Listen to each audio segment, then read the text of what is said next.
क्या मोदी जाने वाले हैं? मोहन भागवत के संदेश का मतलब क्या है? सियासी गलियारों में ये बहस तेज हो चुकी है कि 17 सितंबर तक मोदी की छुट्टी होने वाली है। ये कयास आराई इसलिए भी तेज हो गई है क्योंकि अब आरएसएस के अंदर ये बहस जोर पकड़ रही है। मोदी जैसे ही विदेशी दौरे से लौटकर भारत आए, आरएसएस प्रमुख मोहन भागवत ने एक बयान देकर सभी को चौंका दिया। मोहन भागवत ने कहा कि जब 75 साल की उम्र हो जाए तो समझ लीजिए कि विदाई का वक्त आ गया है। 75 साल का मतलब है दूसरे के लिए कुर्सी खाली कर दें। 75 वर्ष का आपने किया, लेकिन मैं इसका अर्थ जानता हूँ।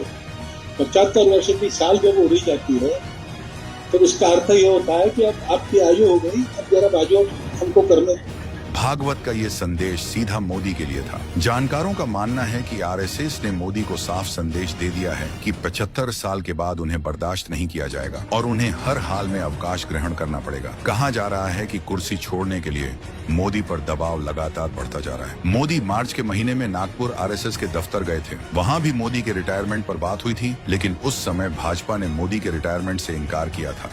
लेकिन ऐसा लगता है कि अब आरएसएस और भाजपा के भीतर के गुटों में मोदी और शाह को लेकर नाराजगी बढ़ती जा रही है और आरएसएस पर मोदी को हटाने का दबाव बढ़ता जा रहा है। पिछले दिनों मोदी के करीबी निशिकांत दुबे ने योगी आदित्यनाथ को निशाना बनाते हुए कहा था कि योगी अपने बल पर नहीं है, मोदी के आशीर्वाद पर हैं। मोदी के कारण योगी जीत रहे हैं। ये बयान शायद इसलिए दिलवाया गया था क्योंकि ऐसा माना जा रहा है कि मोदी को हटाने वाले गुट में आरएसएस के साथ योगी, गडकरी और दूसरे भाजपा नेता भी सक्रिय हैं। साफ है कि 17 सितंबर को मोदी 70 साल के बूढ़े हो चुके होंगे और उन्हें हर हाल में अवकाश लेना पड़ेगा क्योंकि उनके पास बहुमत भी नहीं है। 240 सीट में वो अपनी कुर्सी नहीं बचा सकते।